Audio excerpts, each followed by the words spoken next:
गणपतीला दुर्वा का अर्पण करतात? त्याचं पूजेमध्ये इतकं महत्त्व का आहे? हे आपण आजच्या व्हिडिओमध्ये जाणून घेणार आहोत. नमस्कार. गणपती ही एकमेव अशी देवता आहे जिला पूजेमध्ये दुर्वा अर्पण केल्या जातात. त्यांचं महत्त्व एवढं आहे की त्याशिवाय पूजा पूर्ण मानलीच जात नाही. त्याची गोष्ट अशी आहे की एका आख्यायिकेनुसार प्राचीन काळामध्ये अनलासूर नावाचा एक राक्षस होता. त्याच्यामुळे स्वर्ग आणि पृथ्वीवरील सर्व लोक त्रस्त झाले होते. तो इतका भयंकर होता की ऋषी मुनींसह सामान्य लोकांनाही जिवंत गिळायला तो मागे पुढे पाहायचा नाही. या असुरामुळे त्रस्त होऊन देवराज इंद्रासह सर्वच देवी देवता आणि ऋषीमुनी देवाधिदेव महादेवांकडे प्रार्थना करण्यासाठी पोहोचले. त्या सर्वांनी महादेवाकडे प्रार्थना केली की त्यांनी या अनलासूर राक्षसाचा वध करावा.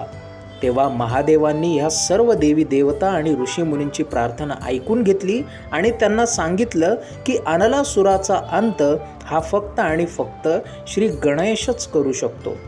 आणि एका कथेनुसार जेव्हा अनलासूर राक्षस आणि गणपतीचं युद्ध झालं तेव्हा गणेशाने अनलासुराला गिळंकृत केलं. पण त्यानंतर मात्र गणपतीच्या पोटामध्ये जळजळ होऊ लागली.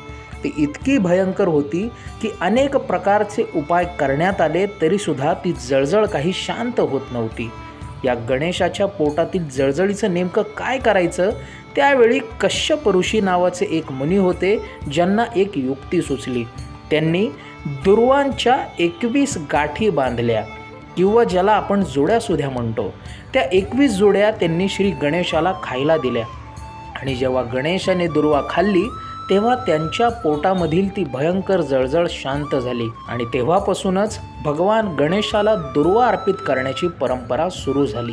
कारण दुर्वामध्ये थंड दाह शांत करण्याची ताकद तर असतेच, पण त्यासोबत कित्येक औषधी गुणधर्मसुद्धा असतात. आणि म्हणूनच गणपतीच्या पूजेमध्ये दुर्वा ह्या अतिशय महत्त्वाच्या मानल्या जातात.